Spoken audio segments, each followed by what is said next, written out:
What's going on, everybody? Eric Lindquist at Stochastic here on the Odd Shopper channel, coming to you with a Friday end-of-week edition of MLB and NBA Lindy's Leans, Likes, and Locks. Hit that like button, subscribe button, notification bell goes a long way for me on this video. Goes a long way for you. That way you become a prize whenever great content is going live here at our little neck of the YouTube woods. Looks as though, as I'm rounding everything out, it's going to be a 2-for-3 night when it's all said and done, because the Phillies came from behind out of the middle of nowhere, found a way to salvage that one.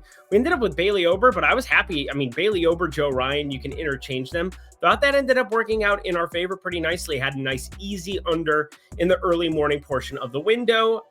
Yeah, that's pretty much it that's happened. I mean, it was a very low stress day for me, other than Anthony Edwards spraining his ankle, going to the locker room, and then coming back out to start the second half. I mean, this guy is just crazy. So I'm going to try to get the heck up out of here, because I have my Timberwolves to watch the rest of. But don't worry, just been sitting at my computer for like 12 hours already today. And obviously didn't find a ton for Thursday's slate. If you're in the premium Discord, one of the lighter Thursdays that I can remember in forever. We basically had the 3 plays from the video, had a couple of home run plays that obviously didn't come to great fruition here because Bryce Harper decided to do whatever and just chill. And Nick Castellanos, I bet before there was a Pope. And trying, but shout out Chicago. Enjoy.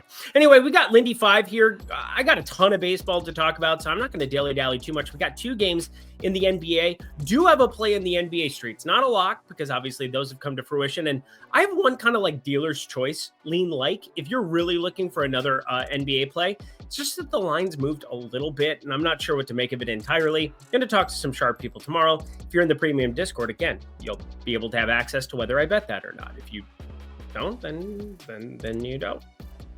All right, enough of that. Producer Jacob, let's get to the picks.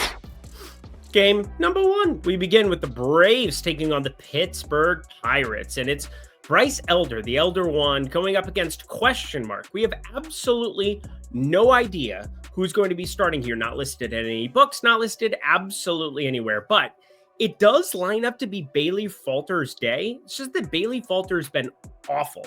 He's basically had like 6 days of rest in between. He pitched on the 3rd. He goes 7 innings. I'm surprised. I mean, that was his best outing of the entire year against San Diego. I'm assuming he gets the ball, but for whatever reason, he's not listed, and the Pirates do have options, maybe push him a day. You'll see that happen from time to time. But O'Neal Cruz against Bryce Elder. My big issue on why I'm not going to be betting this from the onset is launch angle. You're talking right field in PNC Park. You're talking an opportunity for O'Neal Cruz to smash against a guy who's giving up a 42.3% hard hit, 467 expected slugging, but the launch angle is just not there, 11.3 degrees. So I'm going to lean his direction. Hope we get something better than plus 470, but it's not going to happen. My guess is that doesn't happen. So it's a lean on the outside looking in. Texas taking on Detroit is up next, and Detroit leaving Coors Field. That's never a great feeling when you're leaving Coors Field where the ball isn't breaking all that much. And your entire lineup just played 2 games on Thursday because of the weather in Colorado from Tuesday. That's the only thing that has me a little bit freaked out. Otherwise, yeah, it would be all systems go. It's Corbin versus Skubal. Like, come on now. Both southpaws, and that's basically where the similarities end. That being said, Patrick Corbin, anybody with a pulse watching, 35 years of age, he's found improvement. 4.69 expected ERA next to a 3.28 ERA. Those don't sound good. I mean, the 3.28 ERA does, but that's drastically different than last year's 5.53 expected ERA, the previous season's 6.16 expected ERA. So no matter what, no matter how, I can't pull the trigger with Detroit having played a doubleheader on Thursday. Otherwise, at plus 130, plus 140, I think we'd probably be dabbling in the streets. All right, St. Louis taking on Washington. And this is a weird one to me. First 5 over 4.5. I haven't had a lot of those showing up, but it's basically my evaluation of both of these starting pitchers, Eric Fetty and Mitchell Parker. Man, is he bad. 12% K rate, 11.4% walk rate. Only thing he does, though, is limit some of the barrels, but overall, you look at the St. Louis lineup, there's not a lot of righties. Basically no righties, if we're being honest. But Eric Fetty going up against some of these lefties in the Washington lineup, whether that's CJ Abrams, whether that's Nate Lowe, whether that's James Wood, I just can't pull the trigger here on the over 4.5. It's just a little too much for my liking. This one's interesting. Bryce Terang in Tampa. Looks like great hitting weather again tomorrow. And One of the hard things about doing this show, and I don't really lament it to producer Jacob, because again, we really like what we do. We get to hang out together, chat on a Thursday night, usually lament his Celtics. Well, definitely lament his Celtics here recently. Again, how did Philly win today? I'm just thinking about that again. But Bryce Terang, this guy has had some crazy long odds recently in the home run streets, and it's kind of gotten me looking back at some of his total bases. And one thing I did need to update is so we go from these fall temperatures and then you from the playoffs, and you're using like last 30 sample size, and then you start up on a new season with new teams, and then you have like this period where nobody's outdoors.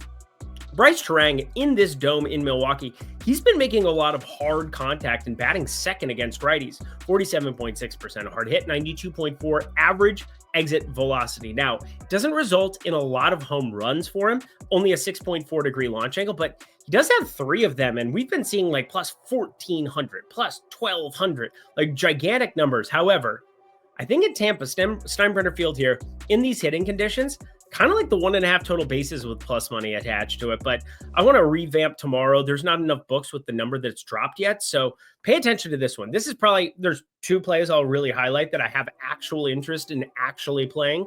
Because again, these are leans. We're looking at Bryce Terang over 1.5 total bases very, very closely. Just wanted to repeat. He's going up against Zach Littell, who we have targeted ad nauseum this season. It's gone well. Next slide.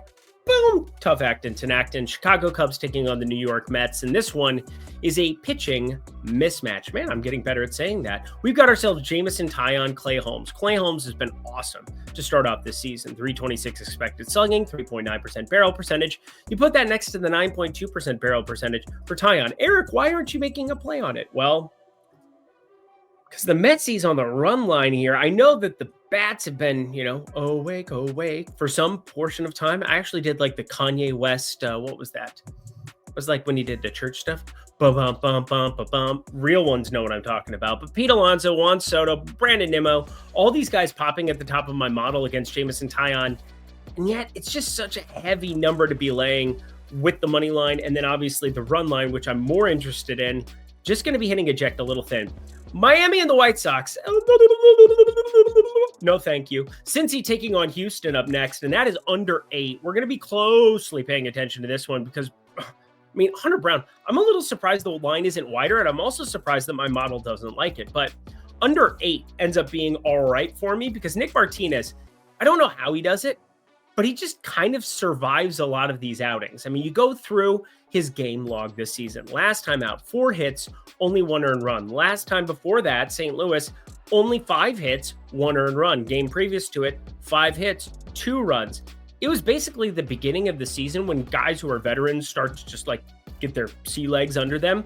He kind of ramped into this season, and he's 34. He's not prehistoric by any means, but he ends up being one of those guys who went over to Asia, came back over, and just figured out how to pitch. Like, he just figured out how to pitch.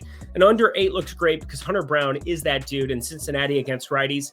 Man, was it a mistake. Man, was it a mistake for me not to be on that under with Schwellenbach today. I just feel stupid for not doing it, but I might get bailed out here because it looks like it's going to go to extras. Oh, yeah, it is in extras. 4-4. See, there you go. Now I feel smarter. I just saw that Schwellenbach had an awesome outing against Cincy yet again. I think Brown does as well, but again, you get into the bullpens, and maybe a first 5 might be better for that. I'll revamp it in the morning. San Diego taking on Colorado. These are the worst 2 pitchers you could potentially just drop directly into Coors Field. I don't know if you guys heard, Coors Field plays up for offense. Yeah. Hashtag math. Randy Vasquez versus Antonio Senzatella. Both of them. Sub 11% K rates. What? These are horrible, horrible, horrible starting pitchers. Now, San Diego has a lot coming out of the pen, and they'll probably be quick to it based on score and outcome. And Colorado, they got done with a doubleheader on Thursday. I just don't know how much zest is in the vest. I'd never said that before in my life. But over 11, that's going to be a lean for now. For you. Next game. Plural, 3 of them. Corbin Carroll, home run. Roki Sasaki going to be on the mound here for the Dodgers, giving up way more hard contact than what he should at this point in time. We're talking 374 xWOBA, 13.3-degree launch angle, and it is on the website already. If you guys don't go into the Google machine, you go to Chase Field. Roof's supposed to be open on Friday. They can do the partial open. They can do it. My parents are there. They Corbin Carroll, home run. It's going to look pretty good. Now, it's got to be better than plus 305. That's kind of the hitch in this entire thing. Plus, the Dodgers can be quick to the pen. They always have been. They always will be. Left on left, not ideal. And there's a number of lefties who can make his life miserable, but I'll revamp that in the morning. Seattle and Milwaukee. Seattle hosting Toronto here. Seattle money line, minus 125. I'm shocked this isn't a play, but then it makes sense when you guys know Luis Castillo, not my favorite, gets by on the ballpark. Now, Toronto's currently playing their game against the Angels. They are down 4-0 in the third. Great job. Good effort, guys. Woo. Awesome. Everything's not awesome. Jonathan Kuminga has 17 against my Timberwolves. What's going on? He's probably going to score more by the end of this. Again, I've got it on in the corner of my screen. Why is Ant even back in? What's going on? Oh, he only has 10 points. Great. I didn't play Ant. I know a lot of people are on 27.5 points. I don't think he's going to get there. Anyway, in this spot, Kevin Gausman, splitter. That's all he throws. And, well, that's not all he throws. He throws other stuff more, but the splitter is his best, most effective pitch. Toronto's had him throw it more in the past. 13.6% barrel percentage, though, just running into a wall. But Luis Castillo, it's been pretty brutal as well. 10.2% barrel percentage. Gets by on his ballpark. That is useful. And rounding it out, Paul Goldschmidt. We have the Yankees going to Sacramento. That's wild. It's like a Field of Dreams kind of thing, except for like because Field of Wine and Meth. One of the two. I don't know. Sacramento, been there a couple times. It's okay. It's a place. It's a capital. Osvaldo Bido sucks. 13.1% K rate, 353 xWOBA, nearly a 20-degree launch angle. And I haven't played a single Paul Goldschmidt prop all year long, but has a 293 expected batting average. And against Bido, who's just given up lefties, righties, everybody with a bat on their shoulder has been hitting against him. Can I get a plus 105 or better on Paul Goldschmidt in the middle, the front of this lineup? That would be lovely. Anywho, that's all I've got for you in the lean section. Let's get some actual plays in a second, but first, Lindy 5. Who, darling? We just talked through a lot of plays, a lot of prospective plays. Oh, by the way, I said I was going to do this, and I didn't actually do it. The one that I thought was going to end up being a play that didn't end up as a play yet. I think I brought that up earlier. I think I did. San Diego and Colorado. I thought I was going to end up on the over 11. Anyway, back to Lindy 5. Lindy 5, here it is, $5 for your first week. You guys want to sign up? Check it all out. Again, I really thought Colorado, San Diego would end up as a play too. So there's that under in Houston, but you know, whatever. Anyway, we got $5, just $5, less than $1 a day to check us out for a week. And it's not just myself. It is Greg Ehrenberg. Check it out. Look at that. I just did a cool sound effect, and now we've got a crystal ball there. He tells the future. It is Greg telling you the future in the Lindy and Friends Discord. And then you got my friend, Eitan Shanda, who's just been crushing it all week long. All week long, this guy has been absolutely all freaking over it. If you don't know what I'm talking about, get yourself familiar. You need to get yourself familiar with Eitan Shander. He's absolutely crushing it. Cashing parlay after parlay. What you know about parlay? Well, Eitan apparently knows a ton. Check it out. It's not just myself, but Greg, Eitan, myself, in the Lindy and Friends Discord. Just $5 using promo code Lindy5 at the link below. Alrighty, let's get to some actual plays, shall we? Freeze. Everybody clap your hands. Some people aren't going to get that, but that's okay. Philly, minus 120 here. They come from behind. They find a way to cash us a ticket, which I appreciate. Hey, Toronto, they put up one, so it's 4-1 there. So you guys think I'm not betting with you every single day? I'm literally paying attention to this around the clock because this is what I do. This is who I am. This is who I will always be. I like making money. So now we've cashed first two on this show. So that's great. First two MLB plays. Can we get three? Can Toronto come from behind too? That would be lovely. But Philly's going to take on Cleveland, and I'm very confused by this line because it's not like I'm the biggest Aaron Nola guy this season. Like in years past, I have backed Aaron Nola, Zach Wheeler all the way to the World Series one year, all the way to, the promised land at the tail end of a postseason one time. Aaron Nola is generally pretty good. He's got 26% K rate, 7.5% walk rate. But the thing with Aaron Nola, you never really know when it's going to pop up. You never really know how it's going to play out and sometimes. But this season, 5 home runs. 5 home runs giving up to lefties. And now he's going into another ballpark similar to his own that plays really well for lefty power. So I'm a little bit worried you run into some of these high variance outcomes. But every model that I'm looking at, everything that I'm doing on my end has Gavin Williams as the substantially worst pitcher. 382 xWOBA for him next to Aaron Nola's 334 xWOBA. 294 expected batting average next to Aaron Nola's 266 expected batting average. 11.1% barrel percentage next to Aaron Nola's 8.8%. And he even has the lower strikeout rate by like 0.7. But the whole point is that Gavin Williams has a lot of lefties to deal with. Kyle Schwarber, Bryce Harper, Max Kepler, and then Brandon Marsh. You also at the top of the lineup, the guy who ended up being the savior to start the whole thing in the 8th inning, Bryson Stott, who hit a home run with his sub 30% hard hit today. But I'm just going to run it back. Philly money line is just way too straightforward, way too square for everybody's liking, but I don't really care. I know Alvarado had to get utilized today. I'll go back through the bullpen, but I didn't have a ton of bullpen concerns here for Philly. I know that everybody got utilized in extras here, got the whole gambit, but I feel pretty comfortable about Friday's lay here, considering the starting pitcher mismatch. Ooh, I'm really crushing now being able to say that. Give me minus 120, pretty straightforward.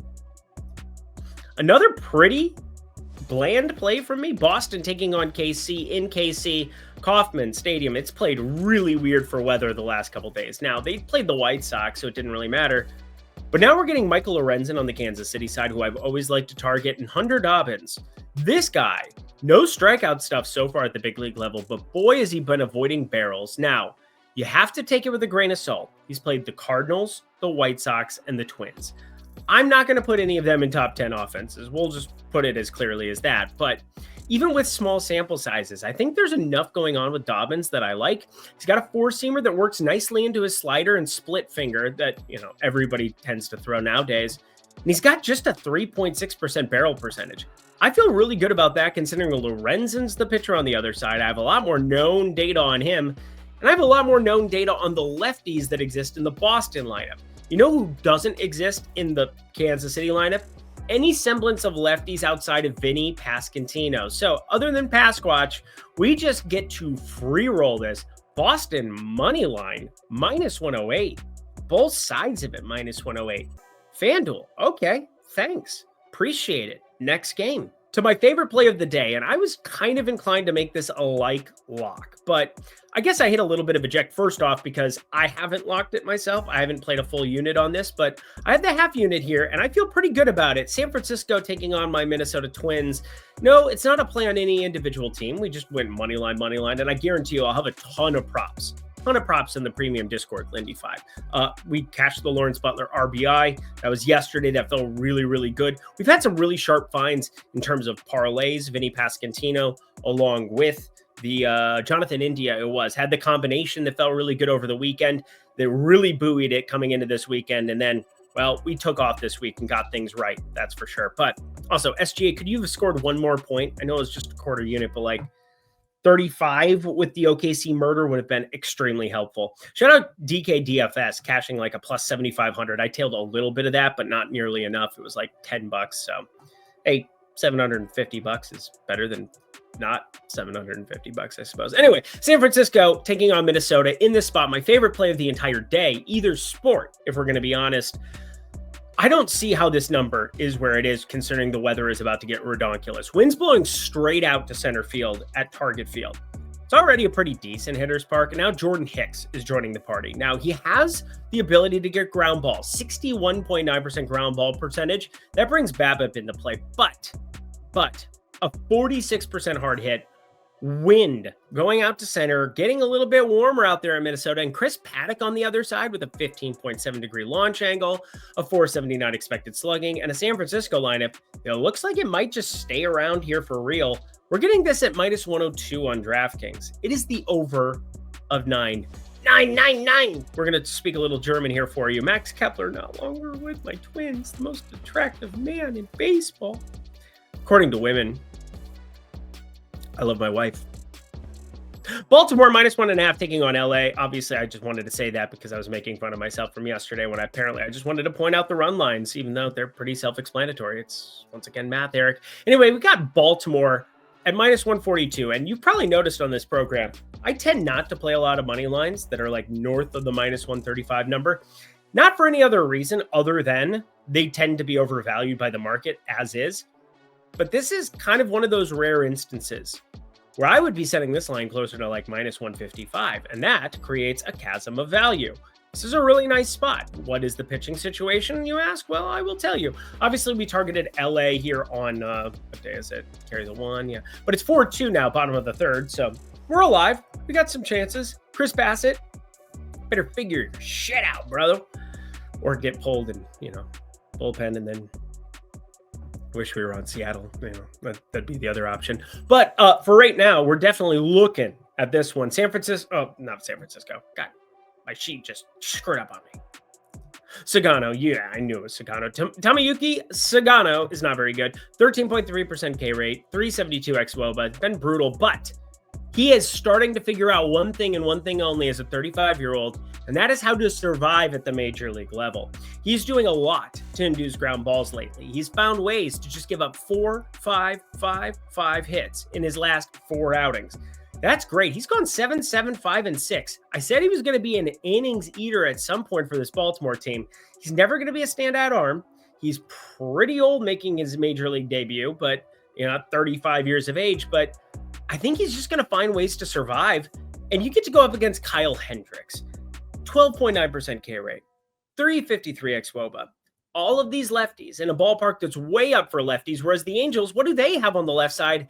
Absolutely nothing. Say it again. Baltimore, I know you've been brutal. I know that this has been a terrible run for you. I totally get that you've been just, above your skis or whatever the saying is. But Baltimore still has a 117 WRC plus against right-handed pitching. We have to back them. Baltimore money line, way too straightforward. Next game. Oh, yeah, NBA. But Bet365, damn good final. Sock it to you one more time. If you're in Iowa, Arizona, Colorado, Indiana, Illinois, Louisiana, New Jersey, Ohio, Pennsylvania, Tennessee, Virginia, Kentucky, or North Carolina, come on and raise up. Take your shirt off, twist it around a head, spin it like a helicopter. Bet 5, get 150 in bonus bets, win or lose. That is a $10 deposit at the link below if you're in one of those great states I just listed off, like Arizona, lovely. Colorado, very lovely. Ohio, I guess it's okay. Bet 5, get 150 in bonus bets, friends. It's only for 21 and over. If you have a gambling problem, please call or text 1-800-GAMBLER. But would love to see you guys at Bet365, one of the best books with the best odds in the country. All right, a couple of NBA plays. Let's get to it. It's weird to say favorite NBA play, but it is because it's the one that I liked. Cavs taking on the Pacers. Now, what are we waiting for? Well, the entire gambit of injury news on the Cleveland side, and they're down 0-2, which nobody saw coming. But from the sounds of it, we're going to be getting Evan Mobley back for sure, coming off of that ankle issue. He's deemed questionable. That's the exact wording from the old press. But Darius Garland, I don't know what to make of this toe injury, but obviously his omission the last 3 games, the one against Miami didn't matter because game 4 they didn't need him, but the last 2, he has been missed because he's been such a big part of this Cavs team. If he doesn't play, I just feel so bummed out for Cavs fans. There's just nothing to say. But even though there's like no injury news waiting on the other side of Indy, it's actually from the Indy side that I'm a little bit more interested in. Aaron Nesmith has attempted 8 and 13 shots in his first 2. He's gotten to the line a couple of times. He's gone 4 for 6 and 5 for 8 from 3. Now, that might be a little bit unsustainable in the shooting department, but he's gone 4 for 5, 4 for 8, 2 for 5, 3 for 6, 4 for 6, 5 for 8. He's knocking down threes right now. And I'm not going to say right now because I'm not a big recency bias guys, but your role changes come postseason time. Your opportunity changes come postseason time. And in game 1, they kind of ran away with it towards the tail end. Benedict Mathurin knocked down shots. He only played 25 minutes. But in that competitive game 2, the come from behind, Tyrese Halliburton, going, Aaron Nesmith played 33 minutes. And that's more accustomed. I think 30 plus is more than likely unless there's a blowout in either direction. But this spread's kind of telling me don't worry about it. So Aaron Nesmith over 12.5 points. -108 at FanDuel, my favorite play of the day for NBA. And to round it out, the game I'm excited to watch, the Oklahoma City Thunder taking on the Denver Nuggets. Oh boy, get your popcorn ready. 4.5 points. It's a lower line than I was expecting. However, I modeled it out. I have it at 5.5. OKC should be favored by, so that is not going to be worthy of a play. I just caught my eye. No one else caught my eye? OKC just blitzkrieged them like game 2. I mean, good thing Denver won game 1, so now the NBA is going to get an extra game out of the series no matter what.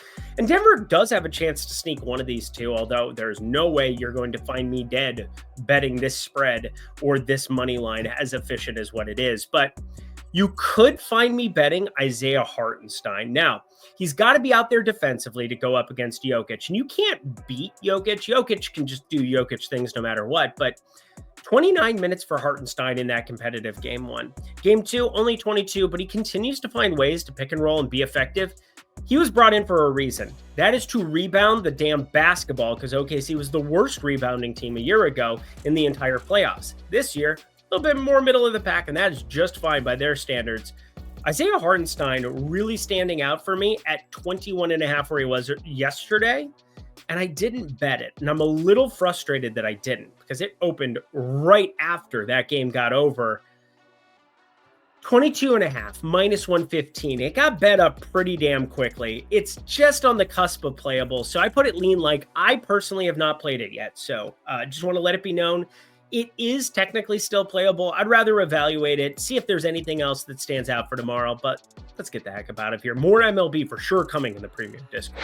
And that does it for another edition of MLB and NBA Lindy's Leans, Likes, and Locks. Head to the comment section below. Let me know your favorite plays that exist on the board for this Friday. I really don't ever see those comments anymore. All I see are comments like, you missed this home run play, and your record is...